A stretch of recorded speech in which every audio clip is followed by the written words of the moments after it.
그러면 모든 과일들은 몸에 다 좋나? 아니죠.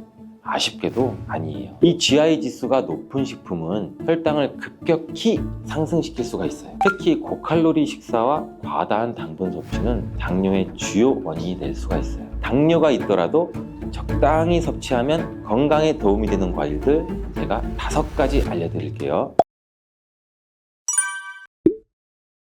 당뇨가 걱정이라면 바로 이 과일을 드셔야 됩니다. 형형색색의 과일들은 우리의 눈과 입을 즐겁게 하죠. 또 계절마다 다른 제철 과일들을 손꼽아 기다리기도 하고요.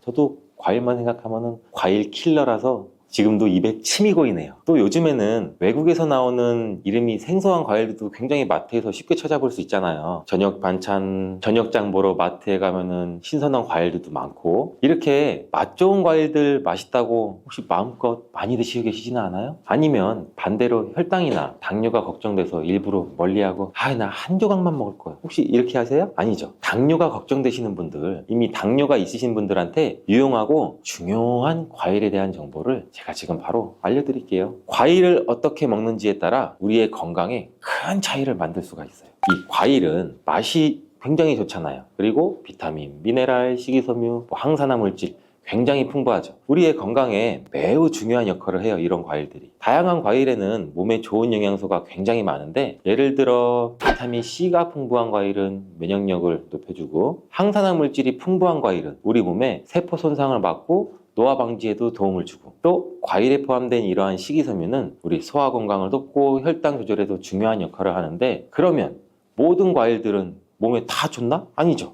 아쉽게도 아니에요. 개개인에게 맞는 과일을 선택하는 기준을 잘 살펴보고 우리가 먹어야죠. 과일을 선택할 때 중요한 지표 중 하나가 GI라고 불리는 당화지수랑 GL이라고 불리는 당부하지수예요. 이 두 지표는 우리가 과일을 굉장히 많이 섭취했을 때 우리 몸에 혈당에 미치는 영향을 알려주는 수치라고 보시면 돼요. 어디선가 우리도 GI 하는 GI 지수라고 들어보신 적 굉장히 많으시죠? 이게 칼로리보다 이 GI 지수가 중요하다는 말 한 번쯤은 들어보셨을 거예요. 당화지수, 즉 이 GI 지수는 우리 식품이 혈당을 얼마나 빨리 올리는지를 나타내는 지표인데, 이 GI 지수가 높은 식품은 혈당을 급격히 상승시킬 수가 있어요. 반면에 GI 지수가 낮은 식품은 천천히 혈당을 올리기 때문에 우리가 음식을 섭취하면서 당뇨 관리에 조금 더 유리하다고 보시면 돼요. 그리고 당 부하 지수, 즉 GL 지수는 GI 지수와 식품에 포함된 탄수화물의 양을 고려한 지표인데, 말이 어렵죠. 쉽게 말해서 GI 지수는 각 그램에 대한 혈당 지수라면, GL 지수는 한 번 먹는 1회 분량으로 계산된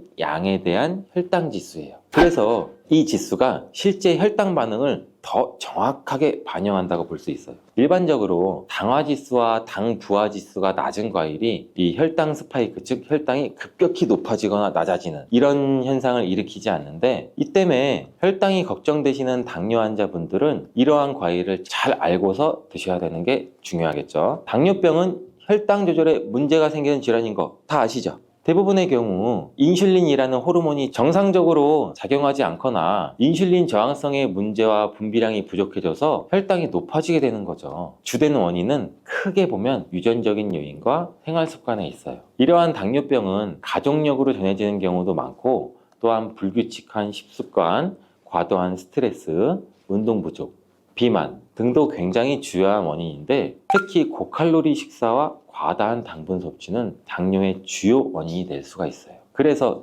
더더욱 음식을 드실 때 더 잘 알아봐야 하는데, 우리 당뇨가 있으신 분들은 단 음식, 과일을 섭취하면 안 된다, 이렇게 알고 계신 분들이 굉장히 많아요. 그렇죠? 하지만 당뇨에 도움이 되는 과일이 있다는 거, 이제 이 당뇨에 좋은 과일들을 한번 알아볼게요. 당뇨가 있더라도 적당히 섭취하면 건강에 도움이 되는 과일들 제가 5가지 알려드릴게요.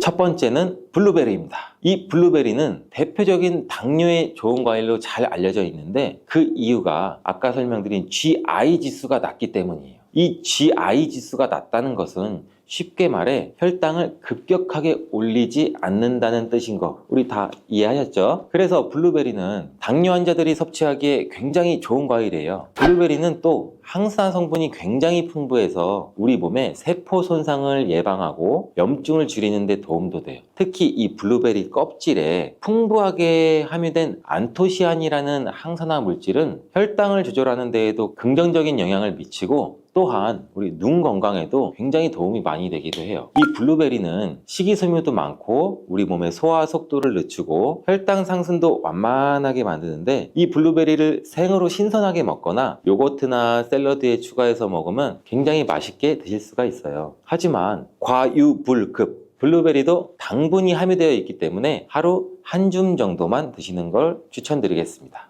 당뇨에 좋은 과일 두 번째, 키위입니다. 이 키위는 저혈당 지수 과일이면서 식이섬유가 굉장히 풍부해서 우리가 혈당 조절에 굉장히 좋은 과일인데 이 키위에 포함된 수용성 섬유질은 소화를 늦추고 혈당 상승을 억제하는 효과도 있어요. 또한 비타민 C랑 칼륨이 풍부해서 면역력 강화랑 심혈관 건강에 도움을 줄 수도 있는데 이 키위에는 항산화 물질인 폴리페놀과 카로티노이드가 포함되어 있어서 세포 보호 및 염증 완화에도 굉장히 좋은 영향을 미치게 됩니다. 하지만 우리 모두 키위 역시 너무 많이 드시면 안 되겠죠. 제가 항상 말씀드리잖아요. 너무 많이, 과하게는 절대 안 됩니다. 하루에 한 개 정도 섭취하면 좋은데 이 키위는 간편하게 껍질을 벗기고 바로 섭취할 수도 있잖아요. 껍질을 안 벗기고 저도 마찬가지로 귀찮아서 반 딱 자르고 수저로 티스푼으로 파서도 깔끔하게 먹을 수가 있어요. 바쁜 일상 속에서도 간편하게 먹을 수가 있어서 굉장히 많은 사람들이 좋아하는데 하지만 이제부터는 키위의 껍질을 까지 않고 한번 드셔보세요. 어떻게 키위 껍질을 까지 않고 먹어?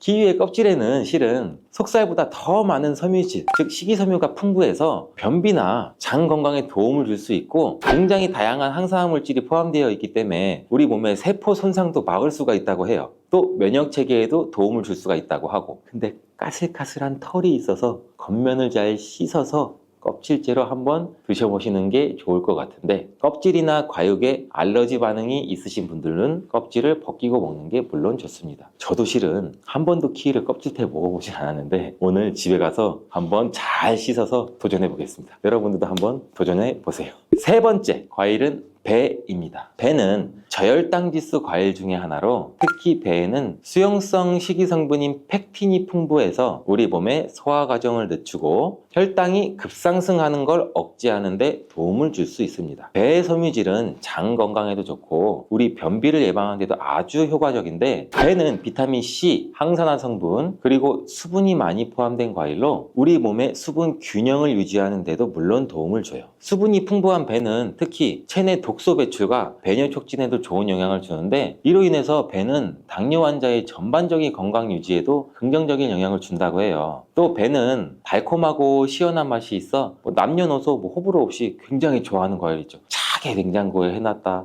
저도 차게 먹으면 안 좋은데 여름철에 더울 때 찬 거 깎아서 아삭아삭 섭취하면 굉장히 좋잖아요. 근데 이것도 하루 한 개 정도 섭취하면 좋습니다. 자, 혈당 관리에 좋은 과일 네 번째는 바로 아보카도. 아보카도 좋아하시는 분들 굉장히 많으시죠. 아직까지 생소하신 분들도 있을 거예요. 요즘 마트에서도 쉽게 볼 수 있는 아보카도는 당분이 거의 없는 과일이에요. 오히려 건강한 지방이 많이 포함되고 있어 혈당 상승을 억제하는 데 도움을 주는데 여기에는 이 올레산이라는 불포화 지방이 혈당 상승을 늦추고 인슐린 저항성을 개선도 시켜주고 혈당 조절도 지원해주는 역할도 같이 해요. 또한 이 아보카도에는 식이섬유랑 칼륨이 풍부해요. 이게 혈당 안정화에도 긍정적인 영향도 미치고 우리 몸의 소화작용에도 좋은데 이는 항염증 효과도 뛰어나고 세포 보호에도 굉장히 좋다고 해요. 또한 이 아보카도는 식사 대용으로 굉장히 좋고 우리 샐러드나 스무디에 넣어서 먹으면 맛있고 건강한 간식이 됩니다.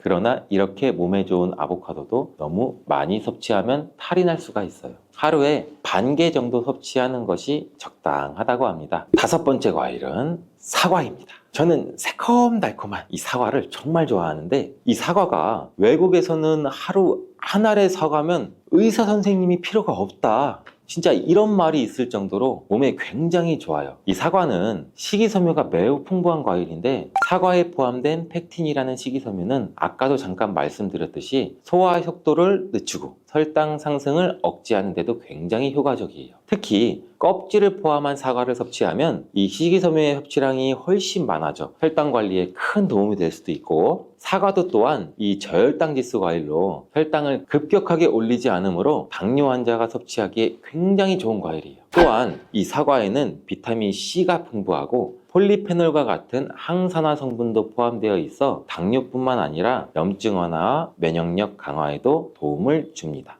이 사과는 하루 1개 정도 섭취하면 좋고, 드실 때는 껍질을 깎아서 드시지 마시고 껍질까지 깨끗이 세척해서 함께 드셔야 된다는 점 잊지 마세요. 자, 이렇게 당뇨에 좋은 5가지 과일을 알아봤는데, 이렇게 맛도 좋고 건강에도 좋은 과일도 섭취 방법이 매우 중요해요.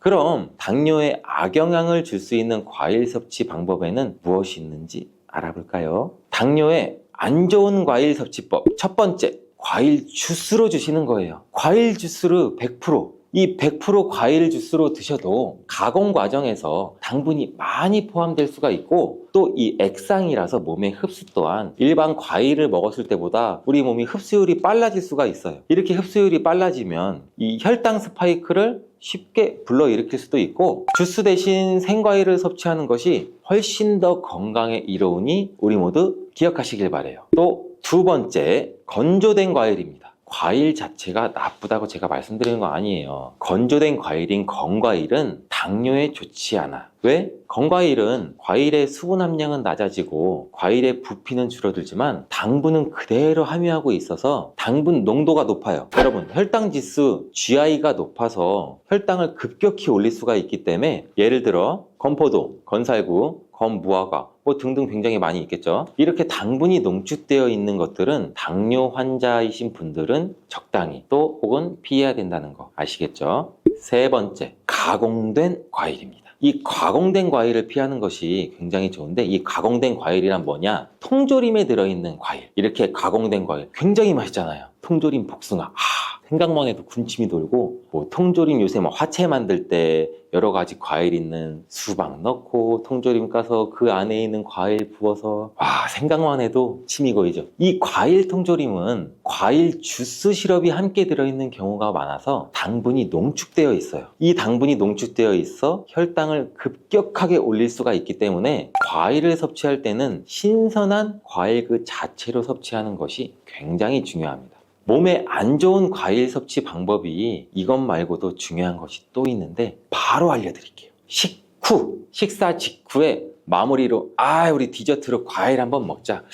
디저트로 사과나 배 과일 없나? 굉장히 많은 분들이 이렇게 드시고 계시잖아요. 대부분 식사를 다 하시고 입가심으로 과일 한두 조각 정도 드시는데, 이 식후에 당분이 많은 과일을 섭취하시면 식전에 과일을 드시는 것보다 몸에 해롭다는 사실 알고 계셨나요? 식후에 과일을 섭취하게 되면 우리가 식사를 하면서도 혈당이 올라가는데, 과일을 섭취하면 혈당이 급격하게 올라갈 수 있고 이 혈당 스파이크가 일어날 가능성이 있습니다. 과일은 식전에 먹는 것이 실은 과일의 섬유질이 우리 몸에 포만감도 주고 소화도 천천히 하게 도와줘서 탄수화물의 흡수를 늦추게 하는 효과가 있어요. 또한 이 과일을 드실 때는 껍질과 함께 섭취하시는 게 몸에 더 좋은 과일들이 있는데, 과일의 껍질 속에는 이 과일의 속살과는 비교도 안 되게 굉장히 많은 식이섬유랑 항산화 물질이 풍부하게 들어있어요. 이 껍질이 혈당 조절과 소화 건강에 더욱 도움이 되는 과일들도 굉장히 많이 있는데, 예를 들면 사과나 배는 껍질에 많은 영양분이 들어있기 때문에 껍질을 벗기지 않고 깨끗하게 씻어서 그대로 먹는 것이 굉장히 좋습니다. 다만 깨끗하게 세척도 잘 해주셔야 되고, 농약이 걱정된다면 유기농 과일을 선택을 하시는 것도 좋은 방법이 되겠죠. 이제부터 과일의 영양까지 생각하신다면 껍질은 버리지 마세요.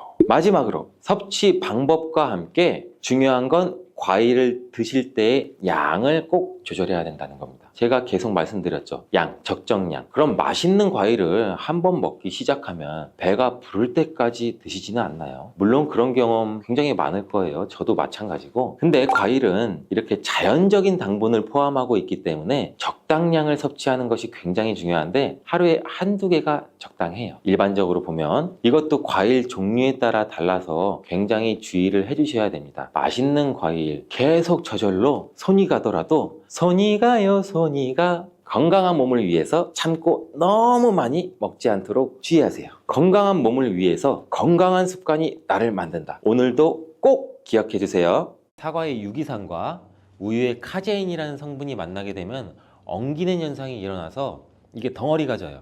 덩어리가 져서 윗속에 들어가면 위산하고도 만나서 더 큰 덩어리가 형성되고 더 큰 덩어리가 형성되니까 소화가 늦어지겠죠. 소화도 힘들어져요. 이렇게 평소 소화가 잘 되고 건강한 사람이랑은 별로 상관이 없는데 그렇지 않은 분들한테는 소화불량과 대장염도 일으킬 가능성도 있고 이게 지속적으로 반복이 되면 대장암이 생길 수도 있죠. 사과와 함께 드시면 보약이 되는 음식도 있는데요. 바로 매일 사과 한 개를 먹으면 병원에 가지 않아도 된다는 말은 많이들 들어보셨죠? 사과는 그만큼 우리 몸을 건강하게 하는 많은 영양소가 들어있습니다. 사과는 꼭 아침에 먹어야 돼. 아침에 먹어야 된다고 하는 사람들도 많은데 그 말이 정말 사실일까요? 정답은 그렇지 않다입니다. 그 이유를 보면 사과에는 신맛, 상큼한 맛이 나죠. 바로 사과 안에는 유기산이 풍부하기 때문인데 그래서 유기산 때문에 신맛이 나는 것이에요. 이 유기산은 우리 몸에 이로운 정도 있지만 평소에 속쓰림이 자주 있거나 위염, 식도염이 있는 분들이 아침에 공복에 사과를 먹게 되면 우리 몸의 위 점막에 심한 자극을 줄 수 있어요. 빈속에 안 그래도 속이 쓰리신 분도 많은데 음식물이 있을 때 위 안에서 위산이 분비되고 위액이 분비돼야 중화가 되면서 우리 위도 코팅이 되고 건강한데 음식이 없을 때 위산이 분비되면 오히려 위벽을 깎아먹게 되는 효과를 나타내거든요. 그래서 평소에 위가 약하거나 위염이 있으신 분들, 역류성 식도염이 있으신 분들 이러신 분들 같은 경우에는 공복에 사과를 드시는 게 오히려 독이 될 수가 있습니다. 또한 마늘과 파 같은 음식은 열을 내는 음식이라고 하면 우리 사과는 우리 몸을 차갑게 하는 과일이라서 몸이 찬 분들은 사과를 드실 때 또 주의를 하셔야 돼요. 위염 같은 증상이 있는 분들은 공복에 사과를 드시면 사과가 소화도 되지 않고 설사를 하게 될 가능성도 높고 평소에 아랫배가 차거나 손발이 차서 수족냉증에 걸리신 분들도 많으시고 혈액순환도 안 되고 또 생리기간 중에 있으신 여성분들도 사과를 드실 때는 주의하셔야 됩니다. 이런 분들이 사과를 드실 때는 아침에 공복보다는 아침 식사 후에 드시는 게 좋고 사과를 보관할 때도 보통 냉장고에 보관했다가 차게 해서 꺼내 드시잖아요. 냉장고에서 꺼낸 사과를 바로 드시면 시원하고 아삭해서 맛있죠. 근데 미리 꺼내놓고 사과의 온도를 실온으로 맞춰서 드시는 것이 우리 위장 내부에도 좋습니다. 또한 사과를 팬에 구워 드셔도 되고 익혀 드셔도 됩니다. 그렇다면 왜 아침에 먹는 사과가 보약이라는 말이 굉장히 우리가 많이 알고 있을까요? 건강하신 분들은 사과를 아침 공복에 드시면 더욱 좋은데 그 이유는 사과에는 펙틴이라는 식이섬유가 풍부해 우리 장 운동을 활발하게 하고 장내 노폐물을 배출하는 데 도움을 줘 하루를 건강하게 시작할 수 있기 때문입니다. 한 가지 꼭 기억하셔야 할 점은 사과를 껍질째 드셔야 한다는 것입니다. 실제 연구에서는 사과의 껍질에는 안토시아닌이나 퀘르세틴, 에피카테킨 같은 이러한 식물성 폴리페놀 성분이 사과의 그 과육보다 사과 껍질에 훨씬 더 많이 함유되어 있는 것이 밝혀졌고 또 이러한 껍질을 버리고 깎고 먹게 되면 사과의 좋은 영양소는 극히 일부만 드시게 되는 것이죠. 사과에는 펙틴 말고도 정말 다양한 영양소가 있는데 사과에는 어떤 효능이나 영양소가 있는지 한번 알아보겠습니다. 사과는 먼저 장을 건강하게 해줘요. 요즘 프로바이오틱스, 프리바이오틱스 굉장히 많죠, 유산균. 이렇게 사과가 천연 프리바이오틱스로서 장내 우리 몸, 장 안에 좋은 균을 많이 생기도록 해주는 작용을 해줍니다. 이렇게 장내에 좋은 균이 많이 생기게 되면 장의 환경이 좋아지는 건데 그렇게 되면 단맛, 자극적인 맛이 강한 가공식품에 대한 식욕도 줄어들고 건강한 식품을 먹고 싶은 욕구도 늘어나게 돼요. 또 장이 건강해지면 우리 면역력이 또 좋아지고 이렇게 다 선순환으로 이어져 가는 건데 장에는 물론 좋은 세균, 나쁜 세균들이 굉장히 많이 존재가 해요. 근데 좋은 세균만 많아도 안 되고 나쁜 세균만 많아도 안 돼요. 좋은 세균, 나쁜 세균이 어느 정도 밸런스를 이루어져서 우리 몸의 면역력을 형성하게 되는데 그때도 굉장히 중요한 게 프로바이오틱스, 프리바이오틱스 우리가 흔히 많이 먹는 유산균입니다. 사과에도 아까 말씀드린 프리바이오틱스가 들어있고 또 사과를 드시면 자연스럽게 체중도 줄어들고 다이어트하는 효과까지 누릴 수 있게 돼요. 이렇게 사과를 먹게 되면 장내에서 소화가 되면서 뷰티르산 같은 단쇄지방산이 만들어지게 되는데, 이 지방산이 우리 몸에 손상된 장벽을 회복시켜주는 역할을 해줘서 우리 장이 건강해지는 거예요. 장벽을 회복시키는 것이 중요한 이유가, 우리 장벽이 손상되면 손상된 곳에 독소들이 하나하나씩 침투가 되게 되고, 증상이 심해지면 장누수증후군이라는 질병도 발병이 되고, 이런 증상이 나타나면 독소들이 혈액을 타고 돌아다니게 되고 악순환이 반복이 되는 거죠. 그래서 장이 안 좋아지면 피부에 염증도 일으킬 수가 있고, 아토피와 같은 면역력이 이제 과잉되거나 면역력의 불균형 증상을 일으킬 수 있게 되는 거죠. 이렇게 사과를 드시면 이런 증상을 예방해 장이 건강해져 피부도 탄력 있게 밝아지게 하는 효과도 있고, 사과 속의 풍부한 펙틴이 아까 장 운동도 활발하게 한다고 말씀드렸잖아요. 그렇게 되면 암을 유발할 수 있는 물질들이 장내에 오래 머물지 못하고 결국 대장암의 발병률도 서서히 줄어들게 되죠. 그리고 사과는 혈관도 깨끗하게 해주는데, 혈관을 깨끗하게 해주면 뇌졸중, 고혈압, 심근경색, 그런 혈관 질환도 같이 예방할 수 있게 되고, 이렇게 혈관에 활성산소가 많아지게 되면 혈전이 생겨 혈액순환을 방해하기도 하고 혈관세포를 손상시켜 노화를 촉진시키기도 하는데, 이러한 활성산소를 제거해 주는 게 우리가 흔히 알고 있는 항산화 영양제라고 해요. 말 그대로 활성산소가 우리 세포의 노화를 촉진시켜주고 우리 세포를 더 늙게 만들거든요. 이러한 것들을 제거해주는 항산화 영양소를 같이 섭취해주는 것도 매우 중요한데, 그 항산화 영양소도 사과에 들어있다는 것을 알고 계시면 좋을 것 같습니다. 또한 이러한 활성산소를 제거해서 혈전이 생기는 것을 억제하는 데 가장 큰 역할을 하는 게 플라보노이드 계열의 루틴이라는 성분인데, 이 루틴이 사과에 굉장히 많이 들어있어요. 또한 사과에는 칼륨도 굉장히 많이 함유되어 있어서, 칼륨은 혈관 내에 나트륨을 몸 밖으로 배출해주는 역할을 해요. 나트륨은 수분을 흡수하는데 칼륨이 부족하면 나트륨도 배출되지 않습니다. 이 나트륨은 혈압이 상승하며 혈관에 노폐물을 쌓이게 만드는데, 사과를 섭취해서 칼륨을 공급해주면 혈압도 방지할 수 있고 노폐물을 배출시켜주는 역할도 같이 할 수 있습니다. 또한 이러한 칼륨은 혈관을 확장시키는 작용을 해서 혈액순환도 원활하게 하고 심장박동도 안정시키고 심장의 기능도 강화하는 데 도움을 줄 수 있는 성분이에요. 근데 여기서 한 가지 주의할 점을 알려드릴게요. 활성산소가 혈관을 손상시킨다고 했잖아요. 근데 사과를 잘못 드시면 오히려 활성산소가 굉장히 많이 생기게 돼요. 바로 갈변된 사과를 드시는 것입니다. 사과를 먹고 남게 되면 밀폐 용기에 담아 보관했다가 나중에 드시는 경우 굉장히 많잖아요.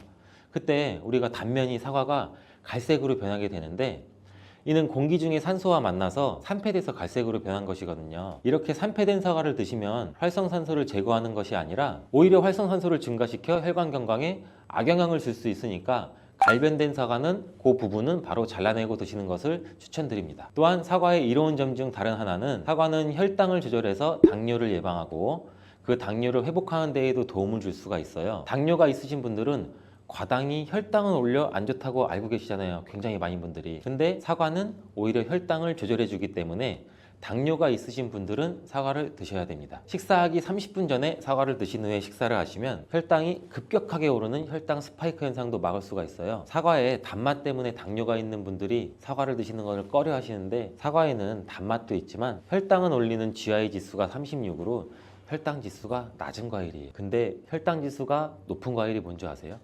수박은 다른 거에 비해서 혈당 지수가 높기 때문에 당뇨가 있으신 분들은 조금 조심해서 드시면 좋을 것 같습니다. 실제로 대학 연구팀에서 실험한 것을 발표했는데, 건강한 사람을 대상으로 쌀밥만 먹은 경우랑 30분 전에 사과를 먹고 쌀밥을 드신 경우를 비교를 했을 때 혈당이 쌀밥만 먹은 경우보다 50% 정도로 떨어지는 것도 확인이 된 실험도 있어요. 당뇨가 있는 분들도 이제 안심하시고 식사 후에 드시지 말고 반드시 식사 30분 전에 꼭 사과를 드시고 식사를 하시길 바랍니다. 한 가지 주의할 점은, 사과를 갈아서 사과 주스로 드시게 되면 오히려 흡수가 빨라 혈당을 올릴 수가 있으니 사과를 껍질째 씹어서 천천히 드시는 게 좋을 것 같습니다. 또한 사과의 다른 효능 중 한 가지는 기관지도 깨끗하게 청소해주는 효능도 있어요. 사과에는 양파와 마찬가지로 퀘르세틴이라는 성분이 풍부하게 함유되어 있는데, 이 성분은 호흡기 점막에 생기는 염증을 가라앉히고 예방하는 효과도 있어요. 흔히 우리 요새 시중에 많이 판매되는 퀘르세틴 영양제도 있는데, 이 퀘르세틴 영양제가 아이들 비염, 기관지염 이런 쪽을 개선시킨다고 많이들 이제 광고도 하는데, 이처럼 퀘르세틴이 우리 몸에 있는 염증도 굉장히 많이 잡아주거든요. 이런 물질들이 사과 속에도 같이 함유되어 있다는 것을 기억하시기 바라겠습니다. 그리고 폐기관지의 모세혈관도 튼튼하게 만드는 걸 도와주고, 천식이 있거나 기관지가 약한 분들이 미세먼지 때문에 기침이 많이 나고 목에 가래가 많이 낄 수가 있는데, 이런 분들도 사과를 꾸준히 드시면 호흡기가 부드러워져 불편함도 많이 해소할 수 있게 됩니다. 한 연구에서는 매주 4개에서 5개의 사과를 먹는 가정의 자녀가 매주 1개 이하의 사과를 먹는 가정의 자녀보다 천식에 걸릴 확률이 50% 정도나 낮았다고 발표한 적도 있고, 사과가 그만큼 천식과 호흡기 건강에 좋다는 것이 증명된 거죠. 이렇게 좋은 사과도 함께 먹으면 절대 안 되는 음식이 있는데 바로 궁합이 안 맞는 거예요. 그 음식을 알아볼 텐데 바로 우유, 요거트, 치즈, 이런 유제품류예요. 여러분 놀라셨죠?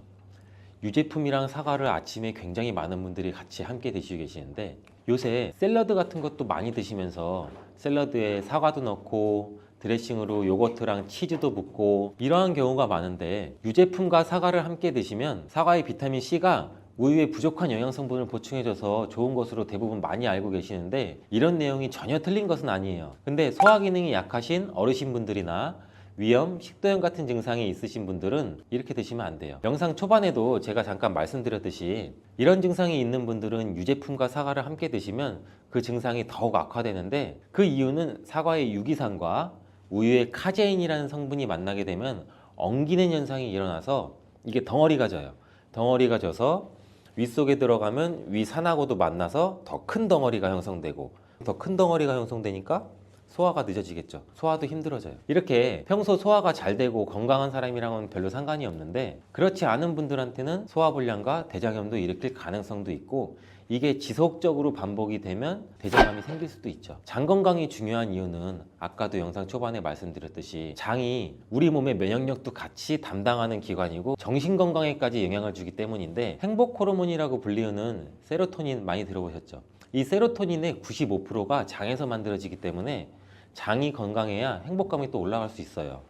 여기서 또 하나, 절대 드시면 안 되는 것이 바로 사과 씨입니다. 사과 주스를 만들어 드실 때 씨까지 함께 갈아서 드시는 경우도 굉장히 많이 있는데, 이 사과 씨에는 아미그달린이라는 성분이 함유되어 있어요. 이 아미그달린이 소와 효소와 만나게 되면 이게 시아나수소라는 유독물질로 분해가 돼요. 이 시아나수소는 인체에서 유해한 독성이 굉장히 강한 물질인데, 이걸 섭취하게 되면 두통이나 어지럼증, 구토, 복통 이러한 증상들이 나타날 수가 있고, 심한 경우에는 이게 심장박동에도 영향을 줘서 호흡곤란, 혼수상태, 이런 심각한 증상으로 나타날 수 있어요. 건강한 성인의 경우에는 사과 한 개에 들어있는 씨의 양에는 그닥 큰 영향이 없을 수가 있는데, 독성에 약한 어린아이, 그리고 연세가 많으신 분들한테는 이런 것도 굉장히 민감하게 반응할 수 있으니까 꼭 주의하셔야 됩니다. 사과는 유독 보여지는 것이 중요한 과일인데, 흠집이 있거나 색상이 좋지 않으면 상품성이 많이 떨어져요. 근데 유독 윤기가 있거나 반짝반짝하고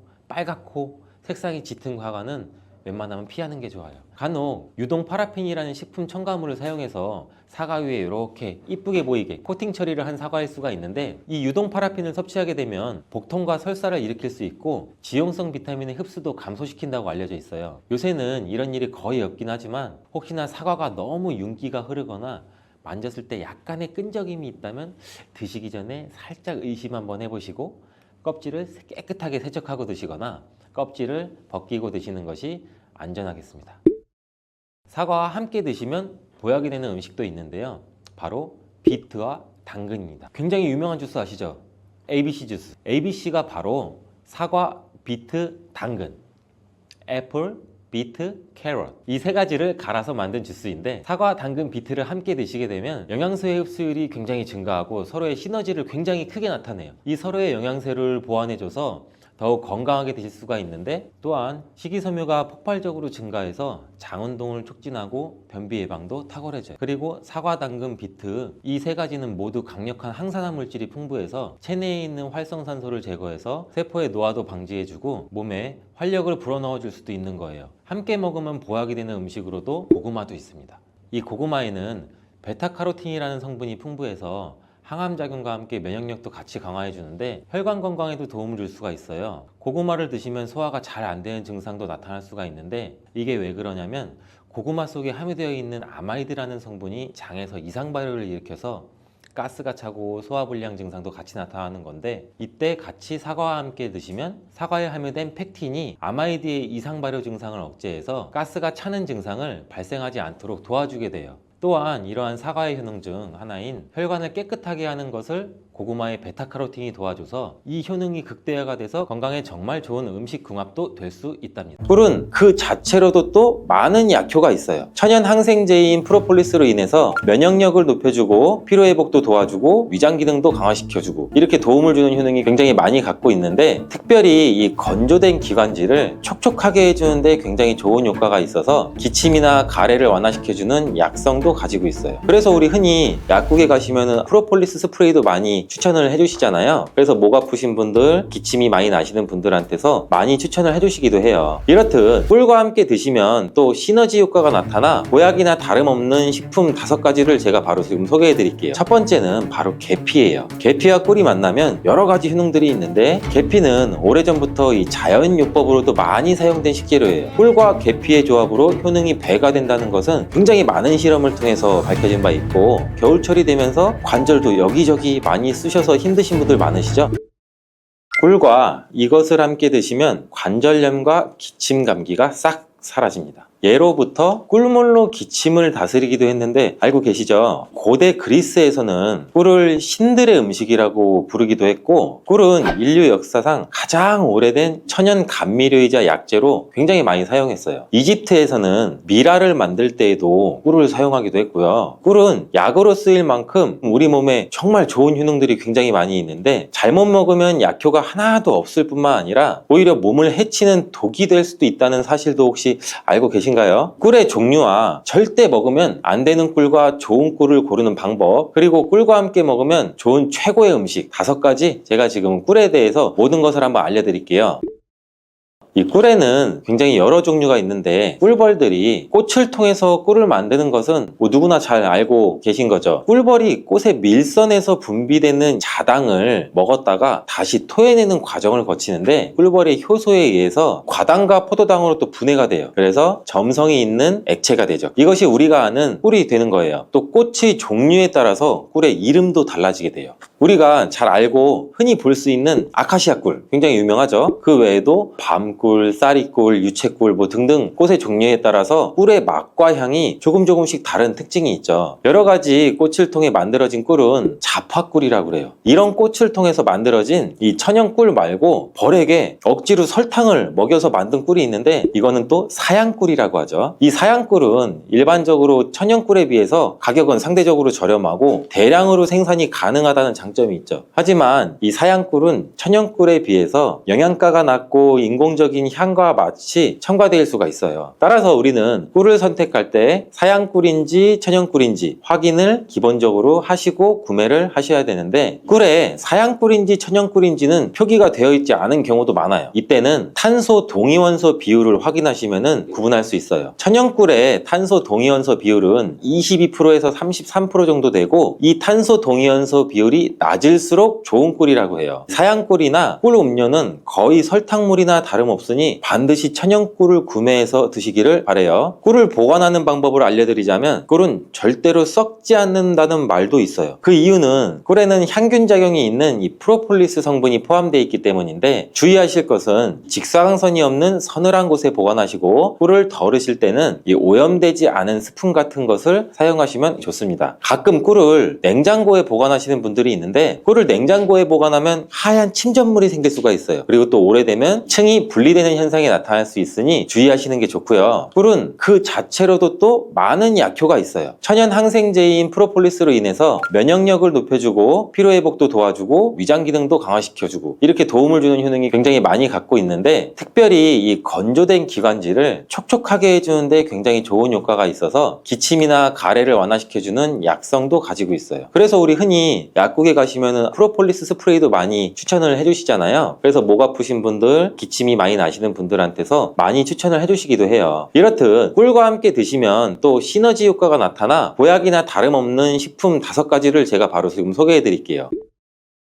첫 번째는 바로 계피예요. 계피와 꿀이 만나면 여러 가지 효능들이 있는데, 계피는 오래전부터 이 자연요법으로도 많이 사용된 식재료예요. 꿀과 계피의 조합으로 효능이 배가 된다는 것은 굉장히 많은 실험을 통해서 밝혀진 바 있고, 겨울철이 되면서 관절도 여기저기 많이 쑤셔서 힘드신 분들 많으시죠? 지금 집중해서 영상 보세요. 꿀과 계피의 조합으로 가장 두드러지는 첫 번째 효능은 소염작용을 통한 관절의 염증을 완화시켜줘서 관절 건강에 큰 도움을 줄 수 있다는 거예요. 덴마크 코펜하겐 대학에서 꿀과 계피의 관절염 개선 효과에 대해 연구를 했는데, 연구진들은 약 200명의 관절염 환자를 대상으로 아침과 저녁 식사 전에 따뜻한 물에 꿀 한 스푼과 계피 반 스푼을 티스푼으로 섞어서 마시게 했어요. 일주일 만에 환자의 약 73% 정도가 통증이 유의미하게 개선이 되었고, 한 달 내에 이전에 걷기도 힘들었던 환자의 대부분이 통증이 많이 감소돼서 걸을 수도 있게 되었다고 해요. 이 연구는 꿀과 계피를 함께 복용하면 관절염 환자의 증상을 개선한다는 데 도움이 될 수 있다는 것을 보여주고 있어요. 꿀과 계피를 함께 먹을 때의 효능 두 번째는 콜레스테롤을 조절해서 혈관 건강 개선에 도움을 준다는 거예요. 덴마크 농무부 연구 결과에 따르면 계피를 40일 동안 이 4분의 1 티스푼을 섭취하자 중성지방이 30%, 콜레스테롤은 20%나 감소했다고 해요. 꿀은 지질대사라고 해서 나쁜 콜레스테롤은 줄이고 좋은 콜레스테롤은 늘리는 작용을 해서, 계피도 풍부한 폴리페놀 성분이 꿀과 비슷한 효능을 나타낸다고 해요. 이 효능들이 더해지니 혈관의 지방을 제거하고 동맥과 혈관도 튼튼하게 해주고 심장이나 뇌졸중과 같은 이 혈관 질환을 예방할 수 있는데 도움을 줄 수 있다는 거죠. 꿀과 계피를 함께 먹을 때의 효능 세 번째는 감기와 독감 완화시켜 줄 수 있다는 거고, 요즘같이 추운 날씨에 감기 굉장히 많이 걸리시잖아요. 이때 계피와 꿀을 섞으면 굉장히 우리 몸에 도움이 돼요. 날씨가 추워지면 체온이 떨어지고, 체온이 떨어지게 되면 이 면역력이 떨어지게 돼서 감기에 걸리기 쉬워지는 환경에 우리가 노출이 되는데, 꿀과 계피에는 면역력을 강화시켜주는 성분이 함유되어 있고 항균 및 항바이러스 효과가 있는 성분도 함유되어 있어서 감기와 독감을 예방하는데 굉장히 큰 도움을 줄 수가 있어요. 또한 항염증 효과가 있는 성분이 함유되어 있어 감기와 독감의 증상인 이 발열, 인후통, 근육통 등을 완화시키는 데에도 굉장히 효과가 커요. 꿀과 계피를 함께 먹을 때의 효능 네 번째는 위장장애를 개선하는 데 도움을 줄 수 있다는 건데, 꿀과 계피는 소화를 촉진시키고 위장 온도를 원활하게 도와주는 효능이 있어요. 위장을 따뜻하게 해주는 효능도 같이 가지고 있고요. 또한 꿀은 위산을 중화시켜서 소화를 돕는 역할도 같이 하기도 해요. 꿀과 계피가 위에 들어가면 위장의 점막이 자극이 돼서 위액 분비를 왕성하게 해줘서 소화장애에 도움을 줄 수 있어요. 그리고 위에 생긴 상처를 치료해줘서 개선을 시켜줄 수도 있고, 위궤양을 막고 이 경련성 통증도 억제해서 위장의 연동응전도 촉진하고 가스 제거도 같이 배출시키는 효과도 가지고 있어요. 꿀과 계피를 함께 먹을 때의 효능 다섯 번째는 노화 방지와 피부 개선에 도움을 준다는 거예요. 미국의 일리노이드 대학 연구팀은 꿀의 항산화 성분이 남성의 신체에 미치는 영향을 조사하기 위해서 남성을 대상으로 꿀물 섭취 그룹과 이 위약 그룹으로 나눠 연구를 진행한 실험도 있는데, 그 연구 결과 꿀물을 섭취한 그룹은 꿀물을 섭취하지 않은 그룹에 비해서 항산화 성분이 증가하고 신체 기능이 개선되는 효과가 나타났다고 발표를 했죠. 이는 꿀에 함유된 항산화 성분이 우리 몸에 활성산소를 제거해주고 노화도 방지해주고 면역력도 강화시켜주는 효과가 있기 때문이라는 말일 수가 있겠죠. 또 피부를 건강하게 해주는 효과도 볼 수 있었는데, 꿀과 계피를 함께 먹으면 피부의 보습과 탄력도 유지할 수 있어요. 그리고 꿀은 피부에 수분을 공급하고 계피는 우리 피부의 염증을 완화시켜주는 효과도 가지고 있어요. 꿀과 함께 드실 때 최고의 식품 중 두 번째는 마늘이 있죠. 꿀에 마늘을 재워서 드시는 분들 많이 계시잖아요. 아주 잘하고 계신 거예요. 이 꿀과 마늘을 함께 드시면 우리 몸에 굉장히 좋은데, 꿀과 마늘이 모두 면역력을 강화시키는 성분이 풍부하게 함유가 되어 있어요. 특히 이 마늘의 알리신 성분은 항균 및 항바이러스 효과가 뛰어나서 감기나 독감 등의 질병을 예방하는데 굉장히 큰 도움을 주고, 또한 마늘의 이 알리신 성분은 우리 혈압도 조절해주는 역할도 하고 우리 혈액을 맑게 유지해주면서 혈관을 건강하게 유지시켜주는 효능도 같이 갖고 있어요. 꿀은 혈액순환도 촉진하고 혈압을 낮추는 데에도 도움을 줄 수가 있어요. 꿀과 마늘 모두 항산화 작용이 뛰어난 성분들이 함유가 되어 있어 우리 몸에 활성산소도 제거해줘 노화를 방지해주는 효과도 가지고 있죠. 꿀과 함께 드실 때 최고의 식품 세 번째는 무예요. 무를 채를 써서 꿀에 재워 드시면 되는데, 기침과 가래에 효과가 아주 좋은 천연 약재라고 보시면 돼요. 감기에 걸려서 기침이 잘 낫지 않고 속이 더부룩하고 또 소화도 안 될 때 꿀에 무를 재운 걸 드시면 너무 좋은데, 무의 매운맛을 내는 이 시니그린 성분이 위장에 우리 점막을 자극해서 점액 분비 변비를 활성화시킬 뿐만 아니라 기관지 점막에 붙어있는 가래도 묽게 만들어 몸 밖으로 쉽게 배출되는데 큰 도움을 주게 돼요.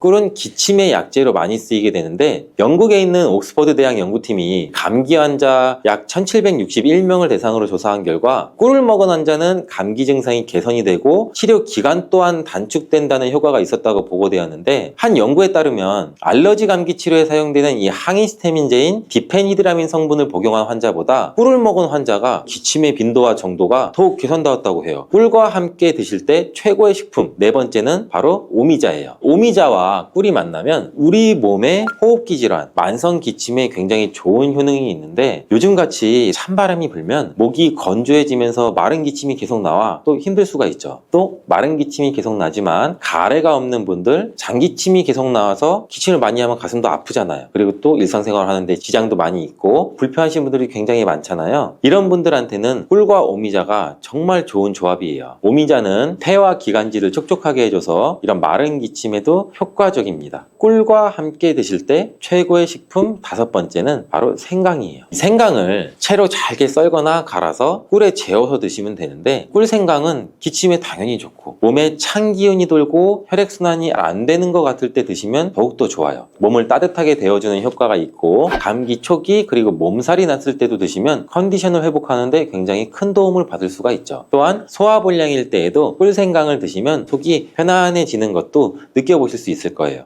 또한 끓는 물에는 이 클로로겐산이라고 하는 폴리페놀과 같은 좋은 성분이 다 녹아버려서 우리가 흔히 감자를 삶았을 때 삶은 물은 다 버리잖아요. 그러니까 이 감자를 삶았을 때 그 좋은 성분도 어느 정도 같이 버려진다고 보시면 될 것 같습니다.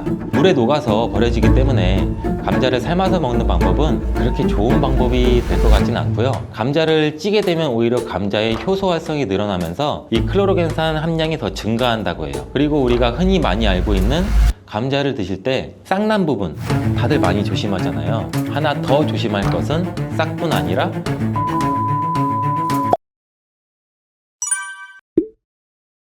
삶아 먹고 데쳐 먹고 쪄 먹고 볶아 먹고 전으로 부쳐 먹고 정말 다양하게 먹는 채소가 바로 감자인데요. 건강에 좋은 감자도 잘 알고 드셔야겠죠. 먼저 감자를 드실 때 어떤 거와 함께 먹으면 안 되고 주의해야 될 점은 무엇이 있을까요? 감자는 바나나와 함께 드시면 안 됩니다. 그 이유를 한번 알아볼까요? 바나나는 칼륨과 다양한 영양성분 그리고 식이섬유가 풍부해 에너지 공급과 다이어트에 좋기로 소문났는데요. 감자와 절대 함께 먹으면 안 된다니 정말 생각도 못하지 않나요?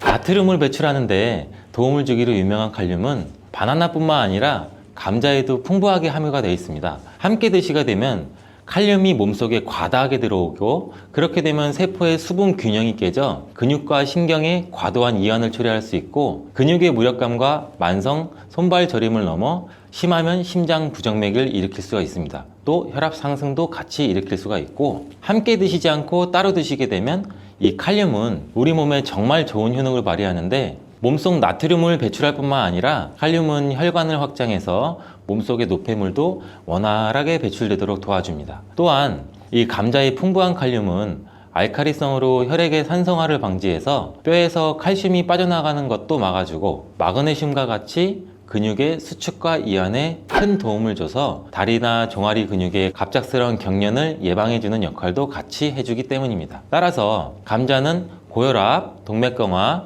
뇌졸중 이러한 심혈관 질환뿐만 아니라 뼈와 근육의 건강에도 많은 도움을 주기 때문에 정말 다양하게 조리해서 맛있게 드실 수가 있습니다. 근데 여기서 우리가 조리할 때 주의할 점도 있어요. 바로 감자전이나 감자튀김은 우리 몸에 독이 될 수 있다는 것입니다. 감자튀김이나 감자전 굉장히 맛있죠.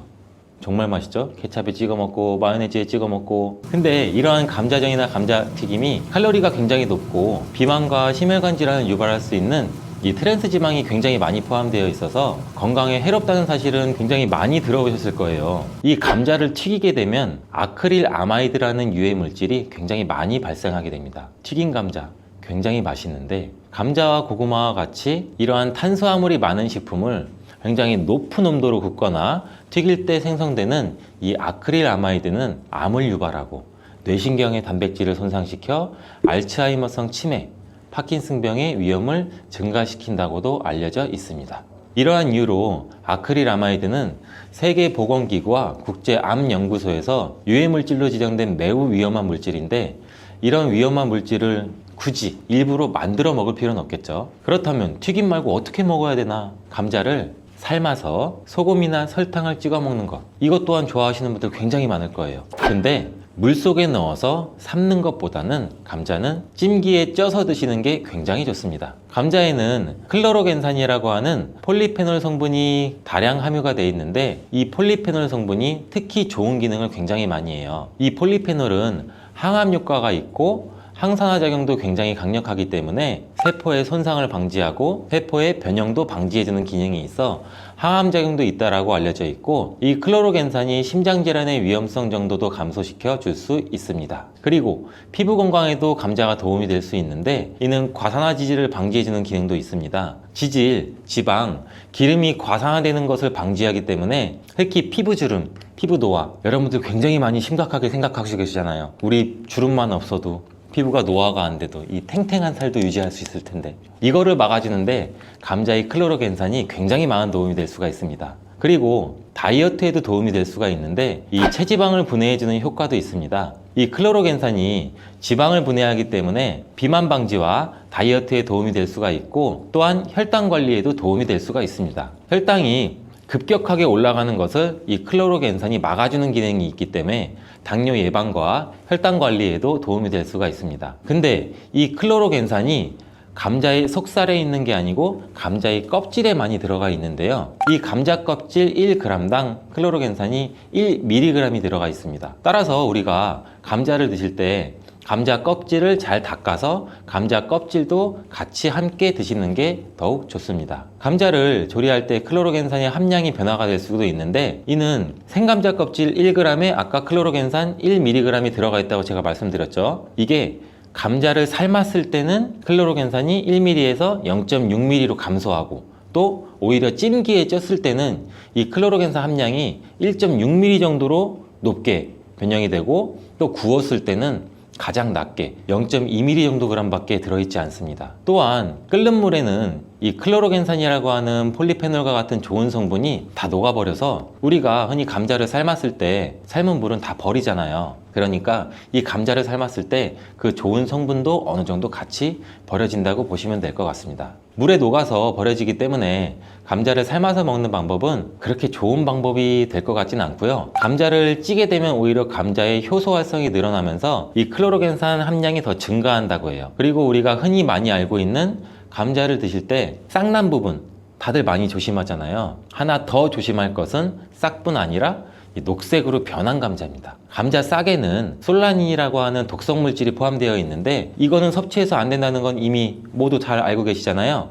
근데 감자가 녹색으로 변한 거 역시 솔라닌 함량이 증가했기 때문에 섭취하지 않는 것이 좋습니다. 솔라닌은 감자와 같은 가지과 생물이 이 스스로를 방어하기 위해서 생성하는 천연 살충제라고 보시면 돼요. 이 솔라닌은 독성이 굉장히 강해서 소량 섭취만으로도 이 두통이나 복통이나 구토, 식중독 증상과 같은 것을 유발할 수 있으며, 과도한 섭취는 호흡곤란까지 초래해서 매우 위험할 수 있어요. 뜨거운 열로 조리해서 우리는 솔라닌을 제거할 거야, 이렇게 생각하시는 분들이 굉장히 많은데, 이 솔라닌은 285도 이상으로 가열해야만 분해가 되므로 100도씨의 물로는 아무리 삶아도 이 솔라닌 독소는 없어지지 않습니다. 이러한 솔라닌은 햇빛에 노출될수록 솔라닌의 생성이 굉장히 빨라져 감자는 어두운 곳에 보관하고, 싹이 난 감자뿐만 아니라 초록색으로 변한 감자도 반드시 패기 바랍니다. 여기서 감자를 보관할 때 간단한 팁을 알려드리면, 보관하실 때 감자를 사과와 함께 두시면 사과에서 발생하는 이 에틸렌 가스가 감자에 싹이 나는 것을 억제해줘서